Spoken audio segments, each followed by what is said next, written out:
Hola, hola, yo soy Jimena Bocanegra. Bienvenidos a un episodio más de Vivencias, el podcast donde hablamos de temas que surgen de una y mil vivencias personales. Hoy tengo una gran invitada. Ella es mercadóloga, apasionada del fútbol mexicano, le encanta nadar, leer y redactar. Pero sobre todo es la persona más risueña que conozco. Se trata de mi amiga Fernanda Sánchez. Bienvenida, Fer, muchas gracias por estar aquí. Hola Jimé, buenas tardes. Muchas gracias por la invitación que me hiciste. Estoy muy feliz y muy contenta de estar en este espacio personal y tan especial tuyo. Estoy muy agradecida contigo por haber compartido esta invitación y pues bueno, a darle. Yo feliz de que hoy nos estés acompañando tú para hablar de ese tema, porque hoy vamos a abordar uno muy interesante y se trata del TOC, trastorno obsesivo compulsivo. ¿Te suena?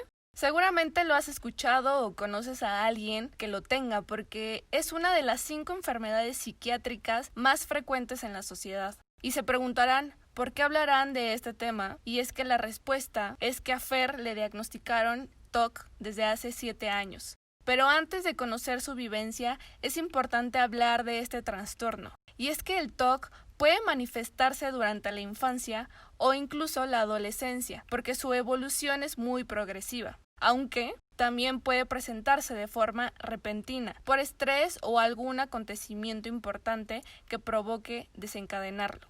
Con el TOC hay una fusión entre pensamiento y compulsión, pero vamos por partes. ¿Qué es una compulsión? Es una serie de actos repetitivos, es algo que tienes que hacerlo justo en ese momento, que son incitados por pensamientos recurrentes, que son las famosas obsesiones. Y esos pensamientos recurrentes te hacen actuar de forma constante en una sola cosa. ¿No es así, Fer? Así es, Jime, como tú lo acabas de mencionar, las ideas obsesivas o comportamientos obsesivos ocasionan una conducta compulsiva en la persona y esto lo causa con el fin de calmar la ansiedad que está generando esa idea obsesiva.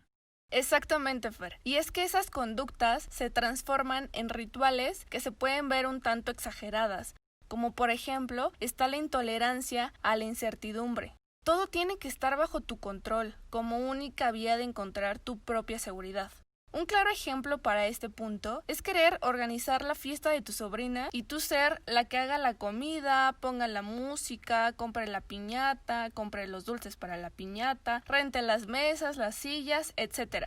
Tú te quieres encargar de absolutamente todo porque crees que si alguien lo hace, no lo va a hacer mejor. Nadie lo va a hacer mejor que tú. Por eso tú te involucras tanto, sin importar que esto te cause ansiedad, o si comes o no, o si estás súper cansado o no, sin importar absolutamente nada.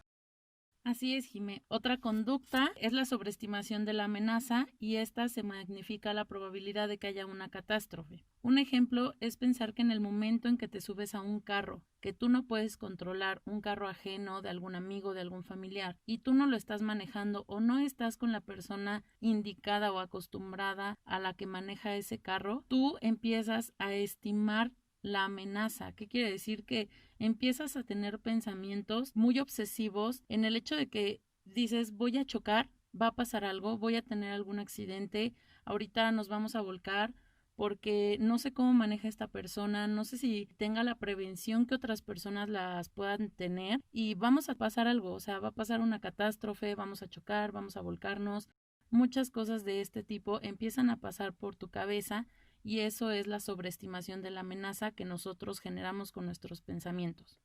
Otra conducta que se transforma en ritual es el perfeccionismo. No toleras ningún error, todo tiene que ser perfecto y seguramente te pasa en el trabajo cuando tienes que revisar más de 20 veces un reporte o tienes que realizar 15 veces la misma situación porque tienes que estar seguro o segura de que tiene que estar perfecto. Esto es cuando forma parte de una conducta obsesiva. La responsabilidad excesiva se construyen reglas y esquemas de conductas basados en la responsabilidad de hacer siempre lo correcto. Por ejemplo, cuando en algún momento tu jefe o tus papás o en cualquier lugar donde tú tengas la responsabilidad de portar unas llaves de un inmueble, tú te sientes con esa responsabilidad que tú tienes como el candado, por así decirlo, para entrar a ese lugar y puedes llegar hasta 5, 6 o 7 horas antes que todas las personas y puedes estar mientras arreglando cosas, organizando, limpiando, pero tú tienes que llegar a abrir ese lugar y cuidas tus llaves como cualquier objeto tan preciado de tu vida y lo valoras con un extremo que te causa esa ansiedad o que te empieza a generar esa ansiedad, que es la obsesión o es el comportamiento obsesivo compulsivo. Otra conducta es la creencia sobre la importancia de los pensamientos. Y este punto es cuando se magnifica la importancia de lo que tú estás pensando y le adjudicas un significado que solamente para ti tiene sentido. Como por ejemplo, si tú vas a hacer un pago o vas a hacer un proceso y tienes que ir a formarte a hacer ese proceso y llegas a la ventanilla y te dicen que te falta un documento, tú en ese momento, cuando te sales de la fila, vienen tus pensamientos obsesivos como, por ejemplo, ¿qué van a pensar de mí? Les hice perder su tiempo, van a pensar que yo no planeé mi día, van a pensar que yo no leí las indicaciones, soy el peor, etcétera, etcétera, etcétera. Ese tipo de pensamientos exagerados llegan a ser una conducta para transformarse en un ritual. Otra conducta obsesiva es la importancia de controlar sus propios pensamientos. Puede llegar a confundirse con la importancia, creer la importancia de los pensamientos como lo acabas de mencionar, pero aquí lo importante es el control de ellos. Yo les voy a poner un ejemplo personal y es que una vez me pasó que uno de mis tíos me dijo que la llanta de su carro estaba un poco baja y me dijo que iba a viajar, no recuerdo muy bien a dónde, me dijo que iba a tener un viaje un poco largo, entonces al momento que él me dice esto, me da esta información, mi ansiedad empieza a crecer por el hecho de que yo decía, es que mi tío va a chocar, se va a accidentar, va a morir, no sé, la llanta se va a tronar en ese momento, va a salir volando, no sé, o sea, empiezan a crearse muchísimos pensamientos que yo no era capaz de controlarlos al momento. Sin embargo, la importancia de controlarlos los empiezas a hacer con otros pensamientos. Por ejemplo, mi tío puede que choque, puede que tenga un accidente, pero mejor voy a pensar que todo va a salir bien, que él me tiene que llamar cuando llegue, porque yo ya se lo advertí que me llamara cuando él llegara. Yo ya le dije que por favor me avisara cuando saliera de su casa, cuando se subiera al carro, etcétera, ¿no? Esos pensamientos de estar al pendiente de lo que pueda llegar a pasar. Y finalmente, esto es una cadenita, como un círculo vicioso, porque un pensamiento lo controlas con otro y otro pensamiento lo controlas con otro. Entonces nunca se termina y esa es la parte en donde literalmente no dejas de pensar y eso afecta a la concentración de tus actividades, a realizar cualquier otra cosa que estés haciendo al momento, te impide hacerlo correctamente porque solamente estás pensando, bien o mal, pero estás pensando.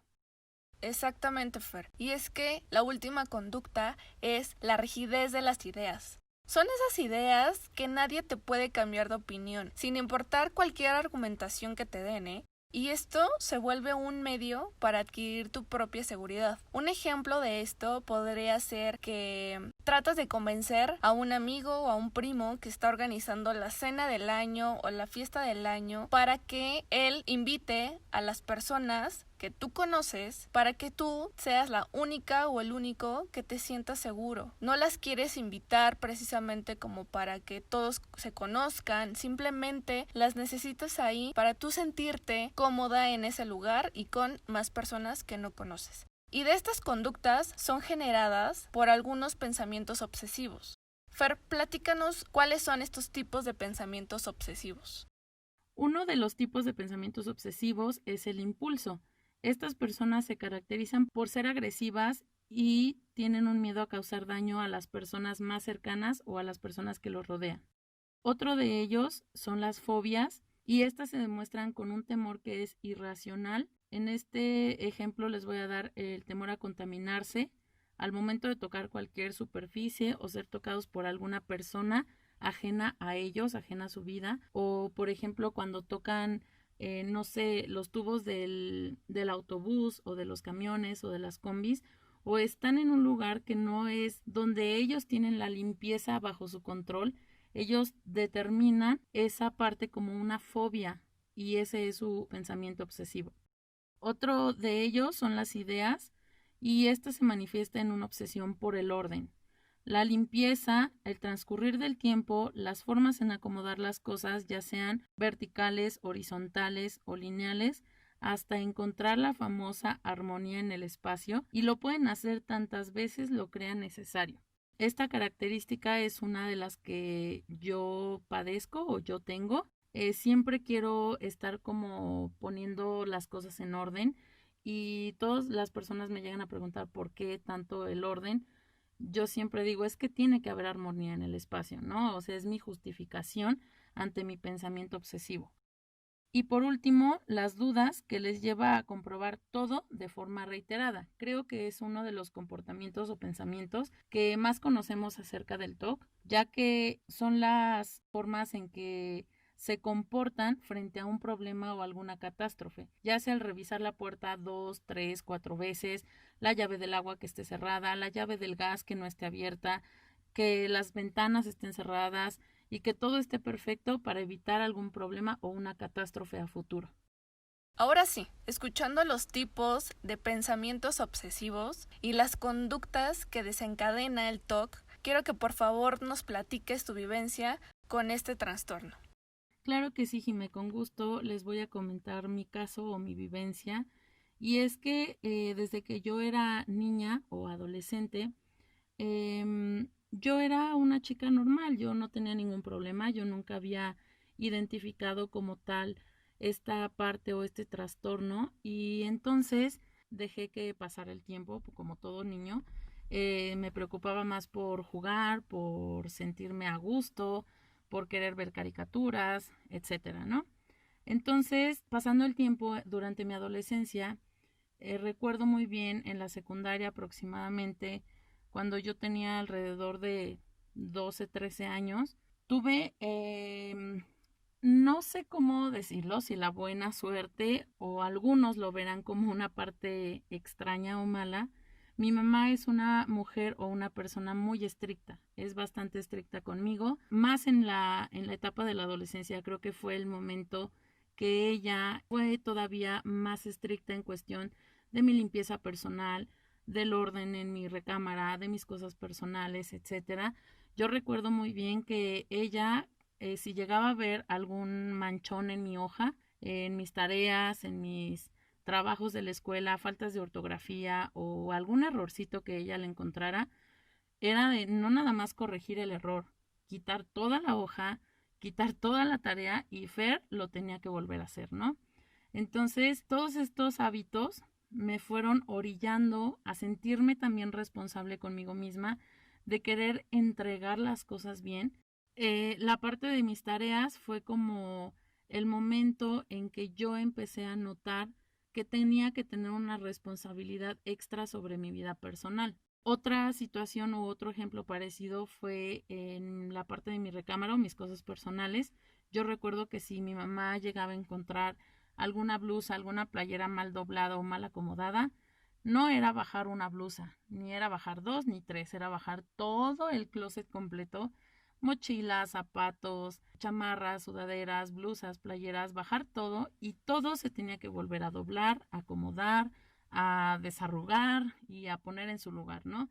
Entonces, estas acciones que yo iba haciendo en la parte de mi adolescencia o cuando era más chica, fueron quedándose en mi mente tan grabadas y después yo ya lo hacía como un hábito, que yo creo que es algo que todos los papás quieren llegar a formar en sus hijos, que son los hábitos y hábitos buenos. Y yo ya lo hacía de esa manera, ¿no? Sin embargo, llegó un momento en que la ansiedad que yo tenía por alguna situación de preocupación, de estrés, de miedo, de tristeza o cualquier sentimiento negativo en mi persona, lo que pasaba era que yo ya quería ordenar, limpiar la cocina, lavar los trastes, bajar todo de mi closet y volverlo a doblar y volverlo a subir y volverlo a ordenar. Y yo ya lo hacía como un medio de escape. Yo ya lo tenía tan grabado en mi ser, en mi persona, que yo decía, es que necesito ordenar, necesito volver a limpiar, porque solamente ahí encontraba una calma, una tranquilidad con la que yo me sentía más cómoda, con la que yo me olvidaba de todos los problemas que me rodeaban y yo decía, sí, es mi medio de escape, ahí encontré como esa fuga a mis problemas. Seguía haciendo este hábito ya como parte de mi vida, formó parte de mi personalidad y pues eso me llevó a después exagerarlo un poco. No sé si me entiendan, no lo quería yo exagerar, no era la forma de querer hacerlo más y más y más. Sin embargo, ya lo hacía inconscientemente. Después, con el paso del tiempo, fui a la psicóloga, fui a terapias, pero yo fui a terapias por otra situación personal, familiar. Entonces, yo trabajé 3 veces mi situación personal familiar que les estoy comentando. Em, Pude resolver esta situación, pude darle una solución, pude expresarme como yo quería, pude sacarlo tal vez de mi mente o quitarme ese peso de encima y pude estar tranquila en ese momento. Sin embargo, seguía mi vida y yo seguía viendo que esta parte del orden, de la limpieza, yo ya lo empezaba a llevar a niveles más altos y lo exageraba muchas veces, pero aunque yo lo estaba viendo, yo no me quería dar cuenta de esto. O sea, yo decía, es que este es mi método de escape, es mi fuga, yo me siento bien así. Y aparte no le estoy haciendo mal a nadie, ¿no? Que es algo que muchos también tenemos en la mente, ¿no? Es que mientras yo no le haga mal a nadie, yo no tengo por qué detenerme. Pues sí, porque te estás haciendo un mal a ti mismo, porque no sabes lo que está pasando contigo mismo, con tu mente, con tu cuerpo. Y entonces, yo ya me empiezo a enojar con las personas que viven a mi lado porque no dejaban el jabón como yo quería en el lugar que yo quería. Yo ya me empiezo a enojar con mi mamá porque ella entraba a la cocina a cocinar y me movía los trastes del lugar y me movía las cazuelas de donde yo las dejaba y dejaba los restos de comida o las migajitas que se le caen al pan en la mesa, en los taburetes y yo me ponía como un monstruo, ¿no? Entonces, pues es algo que haces irracionalmente, sin embargo, te das cuenta hasta después de que pasa toda esta ansiedad, terminas y dices, bueno, ¿por qué me enojé tanto? No era a lo mejor necesario, pero es que me molesta que quiten las cosas del orden donde yo las dejo, ¿no? O sea, me molesta y mis sentimientos eran totalmente negativos. Yo, al momento, yo decidí no comentar nada a nadie, yo decidí no decir pues lo que sentía, lo que estaba pasando por mi mente. Sin embargo, dije, voy a regresar a terapias porque algo no está bien conmigo. Regresé una vez con la psicóloga, le comenté todo lo que estaba pasando conmigo, lo que yo sentía, lo que yo estaba viviendo y ella me dijo, te voy a hacer unas pruebas, te voy a hacer un test y te voy a platicar después lo que tú tienes, ¿no? Entonces, pues hice las pruebas, hice el test sin problemas y a mi segunda terapia yo regreso y me dice, mira Fer, yo te tengo que comentar algo, no es que estés mal, sin embargo tampoco esto está bien. Hay algo en tu vida que debes arreglar y es que sufres de un trastorno. Entonces, cuando la psicóloga te llega a mencionar o escuchas la palabra trastorno, empiezas a imaginarte una y mil cosas porque por tu mente dices, no, es que estoy loca, ¿no? O sea, típico de que te dan un veredicto como este un psicólogo o algún psiquiatra, dices, no, es que estoy loca, estoy loco, ¿qué tengo? Voy a llegar casi al manicomio y empiezas a imaginarte millones de cosas. El chiste es que me dice la psicóloga, tienes un trastorno de personalidad y es el TOC, es un trastorno obsesivo compulsivo. Como parte de la terapia me dijo qué significaba, las características, los síntomas y todo, que ya lo mencionamos anteriormente, y me da los resultados de un test que aún no recuerdo. Eh, Fueron 6 tipos de TOC que me identificó y el primero fue el TOC de limpieza. Fue uno de los más altos que tuve con un resultado 6 de 10. En el TOC de acumulación tuve un 7 de 10. En el TOC del orden, que fue el más alto en mi personalidad, fue un 8 de 10. En el TOC de obsesión fue un 7 de 10 y en el de comprobación un 6 de 10. También me diagnosticaron un poco de TOC de neutralización, pero fue uno de 10 que básicamente no está tan exagerado. Y Cuando me da estos resultados, yo dije, bueno, ¿y ahora qué sigue, no? O sea, ¿qué tengo que hacer? ¿Qué es lo que sigue? ¿En qué situación me encuentro? ¿A qué situación voy a un futuro? ¿Le digo o no a mi familia? ¿Qué está pasando conmigo? Y te empiezas a hacer mil preguntas, tu cabeza se empieza a revolucionar con una y mil preguntas más. Y pues todas, evidentemente, yo se las hice a mi psicóloga. Yo le dije, oye, es que, pues, ¿qué tengo que hacer, no? O sea, ¿cuál es la solución? ¿Cuál es la cura, básicamente? Y ella me comentó, mira, no es que haya alguna cura como tal, no es una enfermedad como una gripe. Pues tú necesitas venir a terapias, tienes que ser constante con tu trabajo emocional y psicológico, debes de ser continua y debes de tener mucha paciencia contigo misma, perdón. Pero hay algo que tienes que trabajar mucho y es reconocer. O sea, es el primer paso de muchas cosas. El reconocer lo que estás pasando y por la situación que tú estás pasando es algo básico y es algo que quiero ayudarte a hacer. Tienes que reconocer que tienes un TOC del que te está generando problemas ya, porque yo ya le dije es que ya peleó con mi mamá, con mi hermano, bueno, mil cosas, ¿no? Entonces me dijo, tienes que reconocer este problema en ti y después de esto tienes que trabajarlo y tienes que ser constante. Algo que no hice. ¿Por qué? Porque, bueno, mil cosas, la escuela, la universidad, los amigos, las fiestas, tengo que ser sincera, eh, pues me llamaron más la atención, me jalaron más toda la vida social. Y yo tenía que sacar la escuela y aparte tenía que ir a las fiestas de mis amigos y aparte tenía que entregar trabajos y mil cosas en mi cabeza que yo dije, lo que menos me interesa ahorita es ir a terapia psicológica, ¿no? Entonces, eso es lo peor, que ahorita lo tengo que decir, es lo peor que puedes hacer y lo peor que puedes pensar. No es posible que yo haya actuado de esa manera. No le tomé la importancia que tenía que darle y aparte tampoco lo comuniqué con mis familiares. Y tengo que decir que no lo comuniqué primero porque todavía no lo aceptaba al 100%. Y les tengo que decir que hasta el momento es algo que es una razón por la que yo le acepté esta invitación a Jime y yo le dije, sí, tengo que ir, tengo que hacerlo, tengo que estar en tu podcast porque me va a ayudar a aceptarlo frente a muchas personas que tal vez no lo puedo decir de frente o no lo puedo comentar de cara a cara, pero me va a ayudar muchísimo a que otras personas sepan de mi situación. Entonces fue algo que llegó a mi vida como, no sé, un regalo casi casi y dije, no, sí, lo voy a tomar. Y pues aquí estoy, quiero que sepan que básicamente mi familia, la mayor parte de mi familia no sabe que padezco de este problema. Mis amigos, pues tampoco sabían mi situación al 100% y me siento bien, me siento tranquila. Sin embargo, yo tengo que seguir siendo constante con mis terapias psicológicas. Yo necesito pasar por este problema también con ayuda de mis familiares, de mis amigos, etcétera.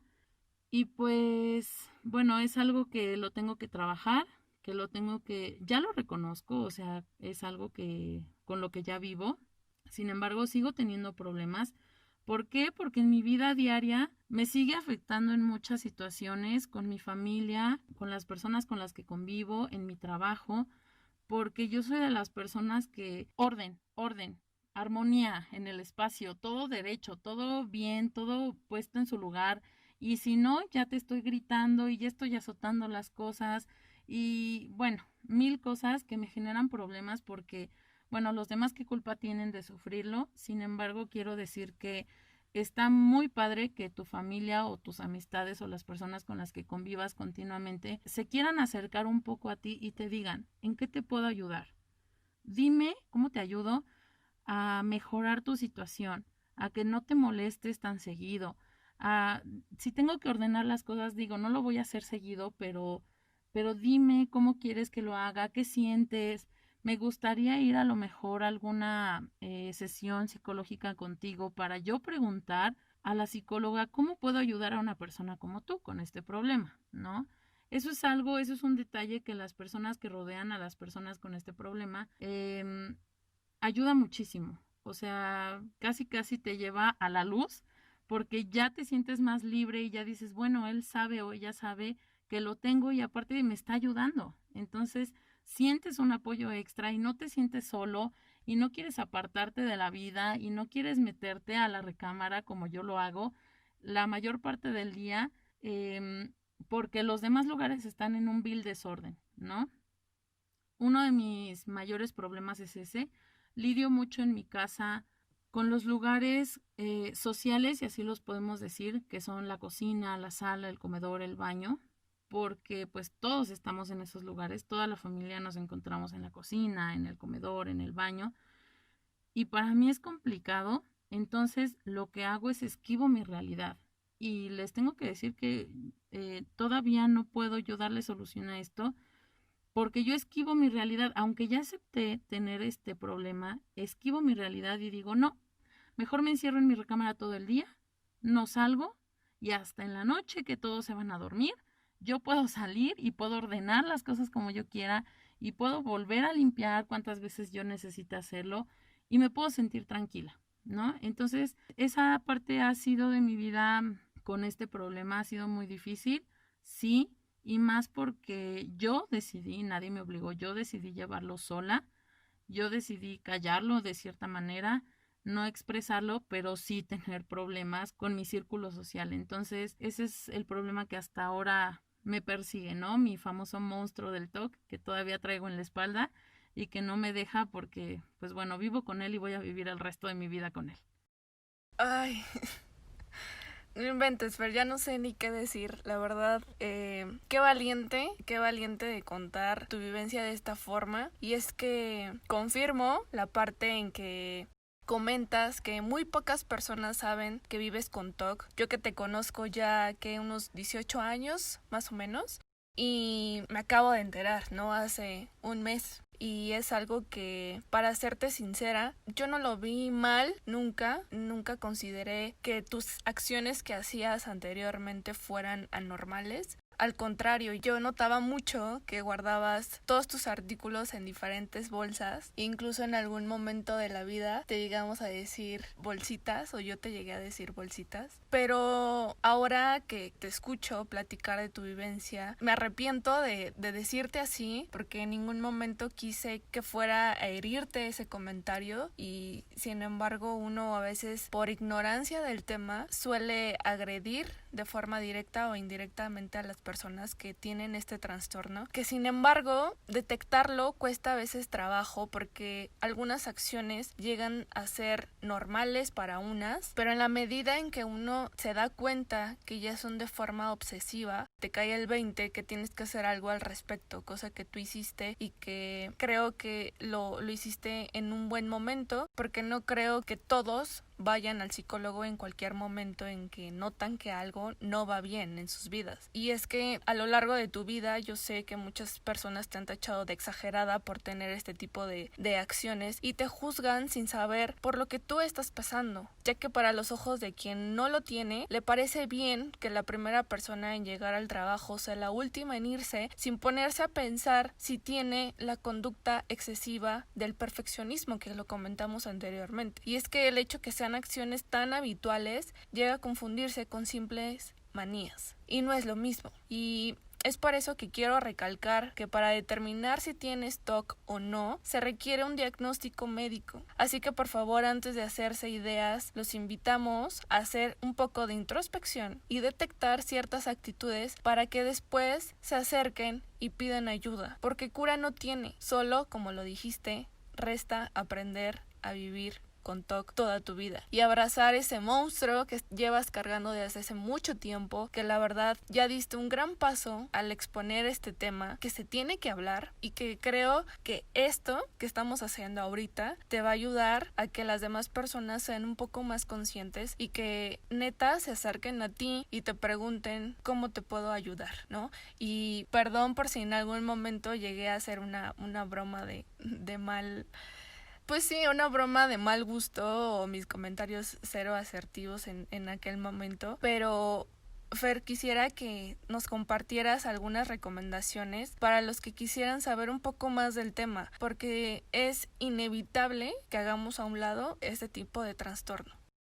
Muchas gracias, Jimena. No, para nada tienen que pedir perdón, como ya lo mencioné, pues yo decidí llevar esta situación sola, yo decidí no comentarlo, no expresarlo, entonces parte de la responsabilidad de muchas situaciones que me han pasado pues es mía, ¿no? Entonces no hay el por qué pedir perdón, disculpas para nada, porque yo tengo que entender también que no todos van a saber lo que está pasando conmigo, ¿no? Y eso es algo básico, es un consejo para todos, que es mucho mejor expresarlo. Y sí, con todo gusto quiero dejar 2 recomendaciones aquí. Una película que me encanta, que es de mis favoritas, es Tok Tok, así se llama, es su nombre, es española y es del año 2017, pero es muy buena, se las recomiendo bastante. Y un link de The New York Times, y es un relato del TOC también, se llama TOC, mi agobiante mejor amigo. Ese es el nombre del link y espero que lo lean, les va a gustar bastante. La película les va a ayudar a que entiendan un poquito más a las personas que padecen estos trastornos y también el cómo se sienten, lo que están pasando y cómo es su vida diaria. Entonces, ese es mi consejo, esas son mis recomendaciones y pues bueno, espero que les agrade. Que todos los que nos estén escuchando ahorita, sepan o no sepan del tema, por favor, échense un clavado a las 2 recomendaciones que acaba de dar Fer. Yo les voy a dejar el link de lo que nos acaba de decir. Y quiero reiterar en el tema, porque creo que es importante decir que es urgente hablar del tema públicamente. Es importante decir tenerlo. Es vital entender que en el TOC se sufre. Y es relevante saber que con el TOC tienes pensamientos recurrentes, intrusivos, que causan incertidumbre y ansiedad. Pero sobre todo, es necesario expresarlo para no vivirlo en el silencio. Entonces, Fer, te aplaudo. Te agradezco mucho tu valentía que tuviste el día de hoy, y no solo hoy, sino a lo largo de estos 7 años que has tenido este trastorno, y que conozco lo fuerte que eres y que sin duda alguna en algún momento de tu vida solicitaste ayuda, y créeme que a partir de ahora no vas a caminar este camino sola, porque yo voy a estar ahí para ti en lo que se llegue a necesitar. Y muchas gracias otra vez por acompañarme en este episodio. Nuevamente, gracias a tu valentía y tu transparencia de hablar de este trastorno. Es una vivencia muy personal, que agradezco la forma en la que lo platicaste. Y pues Fer, ¿quieres decir algo más para terminar? Quiero agradecerte personalmente a ti, Jime, por la invitación, por la apertura que me has dado para expresarme, y porque bueno, es muy agradable compartir esto con todos los demás. Espero que todo esto los ayude. Y les quiero dar un consejo o unas palabras que no sé cómo lo quieran tomar. Todos siempre dejamos nuestra salud mental al último. Valoren estas palabras, porque me gustaría y me encantaría que los que nos están escuchando, por favor, le den esa importancia que debe de tener. Y por favor, vayan al médico. Antes de hacerse ideas, acérquense a un psicólogo y plantéenle todas sus dudas para sacarse de esas mismas. Pues bueno, espero que les haya gustado mucho este episodio, tanto como yo lo disfruté hacerlo. Que compartan este podcast a quien creen que les pueda funcionar, y a quien sepa o no del tema, por favor compártanlo. Que sigan también las redes sociales del podcast. En Instagram pueden encontrarlo como vivencias.podcast y en Facebook como Vivencias el Podcast. Gracias a todos por escuchar un episodio más. Les mando un abrazo enorme y nos escuchamos en la próxima. Bye.